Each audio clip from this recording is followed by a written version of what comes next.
Hi students, welcome to Sadhana Academy. This is Anjan. So today we are going to learn about value of pi and what is pi.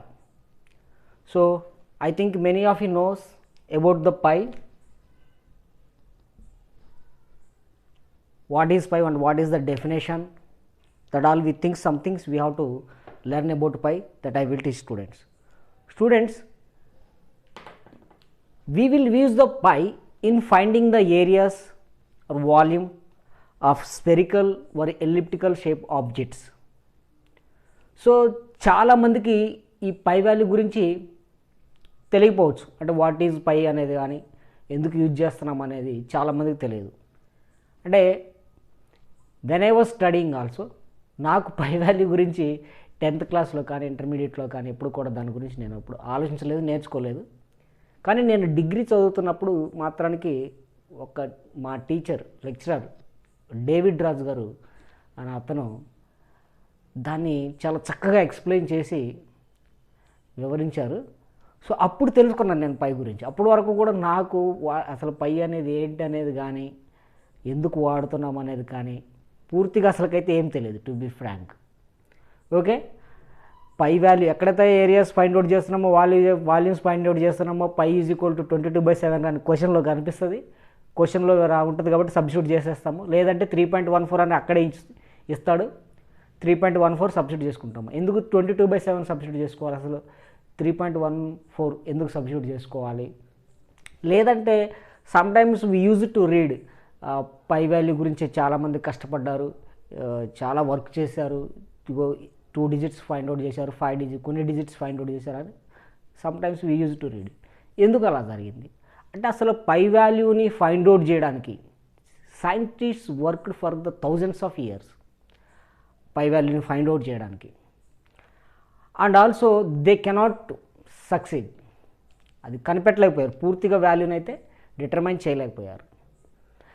After invention of computer, so it is possible to find the value of pi up to trillions of digits. So what is the difficulty to find the pi value? ఎందుకు సైంటిస్టులు కూడా find out చేయలేకపోయారు? అంత difficulty ఎందుకు ఉంది? Computer మాత్రం ఎందుకు find out చేయగలిగింది? సో ఈరోజు అవి తెలుసుకుందాం. ఓకే, ఫస్ట్ మనం అసలు పై అంటే ఏంటో తెలుసుకుందాం. మనం సర్కిల్ షేప్ ఆబ్జెక్ట్ చేస్తున్నప్పుడు, సపోజ్ ఏరియా ఆఫ్ సర్కిల్ చేస్తున్నప్పుడు πr² అని, సర్కంఫరెన్స్ 2πr కానీ, volume spherical shape objects find out చేస్తున్నప్పుడు వాల్యూమ్ ఫార్ములా 4/3 πr³ అని ఇలా యూజ్ చేస్తూ ఉంటాం కదా. సో ఎందుకంటే అసలు పై అనేది డెఫినేషన్ ఏంటంటే pi is the ratio of the circumference and to the diameter. Pi is the ratio of circumference and diameter. So pi అనేది ఏంటి అంటే బేసికల్గా ఇట్స్ ఏ నంబర్.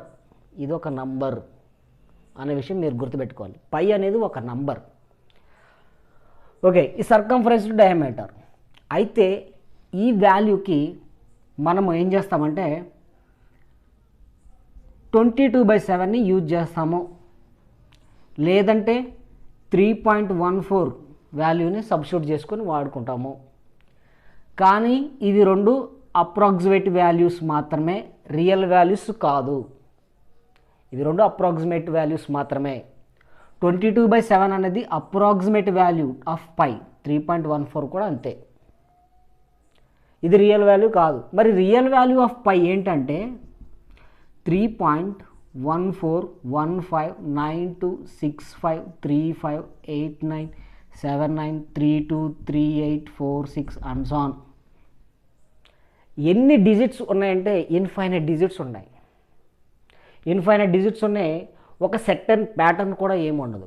ఇవి అన్నీ ఎగ్జాక్ట్ వాల్యూస్ అండి, ఏదో నాకు నోటుకు వచ్చినవి రాయలేదు. నేను నేర్చుకున్నాను 5 వాల్యూ 50 డిజిట్స్ దాకా నేర్చుకున్నాను. అందులో 30 ఎగిరిపోయినాయి, 20 అయితే ఫిక్స్డ్గా గుర్తున్నాయి నాకు. మాకు డిగ్రీలో లెక్చరర్ గారు డేవిడ్ రాజు గారు అని చెప్పాను కదా. So I should be thankful to him for a great lecture.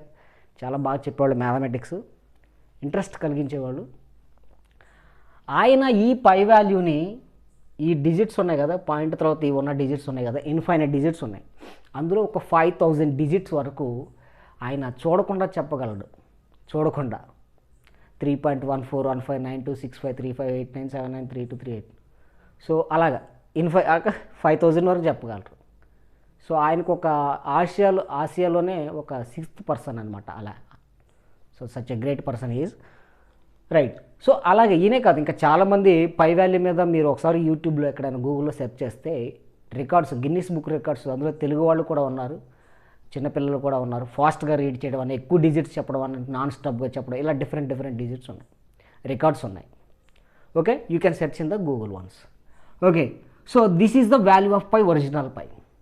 మరి 22/7 యూజ్ చేస్తున్నాం, లేదంటే 3.4 యూజ్ చేస్తున్నాం, కానీ ఇవి ఒరిజినల్ వాల్యూస్ కాదు. సో అప్రాక్సిమేట్ వాల్యూ అంటే 22/7ని మనం డివిజన్ చేస్తే ఎంత వస్తుందంటే 3.142857, 142857, 142857 అండ్ సో ఆన్. సో ఈ 14287 అనేది 14287 అనేది రిపీట్ అవుతూ ఉంటాయి, రిపీటింగ్ డెసిమల్ ఫామ్. అంటే ఇక్కడ 142141 ఇది అప్రాక్సిమేట్ వాల్యూ ఉంది కాబట్టి 22/7 తీసుకుంటాం.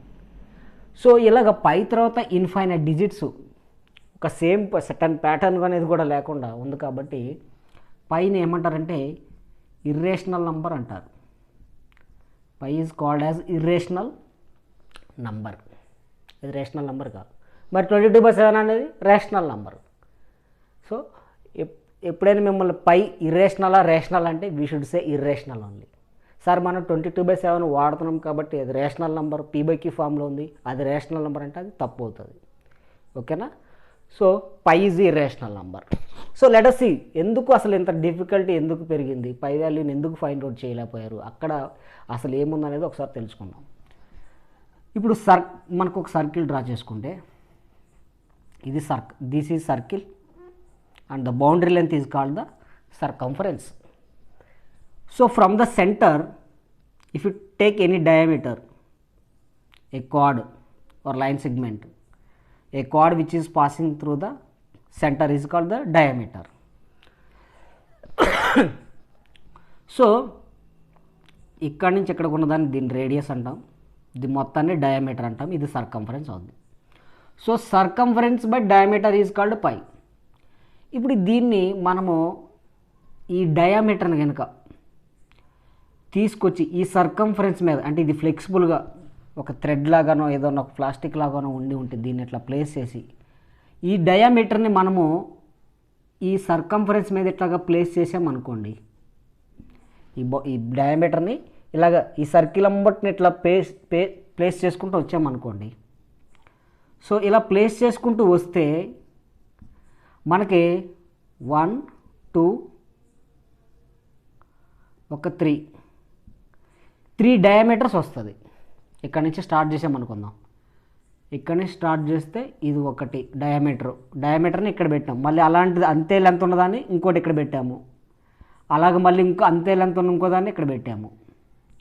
సో టోటల్గా ఇక్కడ 1 ఇక్కడ 1 ఇక్కడ 1 మొత్తం ఎన్ని అయినాయి, 3 అయినాయి.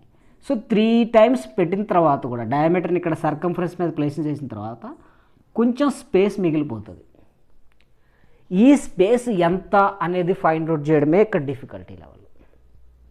ఎందుకు థౌజండ్స్ ఆఫ్ ఇయర్ పట్టింది, కొన్ని డిజిట్స్ మాత్రమే ఎందుకు ఫైండ్ అవుట్ చేయగలిగారు అంటే మనము 22ని 7తో డివిజన్ చేసినంత ఈజీ అయితే కాదు.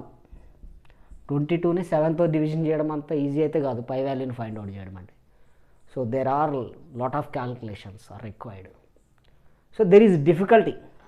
So ఇది ఎంత ఉంటుందంటే ఇప్పుడు ఇది 1 1 + 1 3 1 1 + 1 3 అయింది కదా. ఈ పాయింట్ తర్వాత వచ్చే డిజిట్స్ అన్నీ కూడా ఇగో ఇక్కడ ఉన్నదాన్ని చూపిస్తుంది. ఎందుకంటే ఇది లైన్ సెగ్మెంట్ ఏమో లైన్, డయామీటర్ ఏమో ఒక లైన్ సెగ్మెంట్ అవ్వడం, ఇదంతా కూడా స్పెరికల్ పార్ట్ అంటే ఒక కర్వ్డ్ ఏరియా ఉండటం వల్ల సో యాక్యురేట్గా ఫైండ్ అవుట్ చేయడం అనేది సో అదే డిఫికల్టీ ఇక్కడ. So students, so keep this in the mind, the pi value is 22/7 is the approximate value, it's not the original value, and the real value is 3.14159265358979323846. Okay students, right.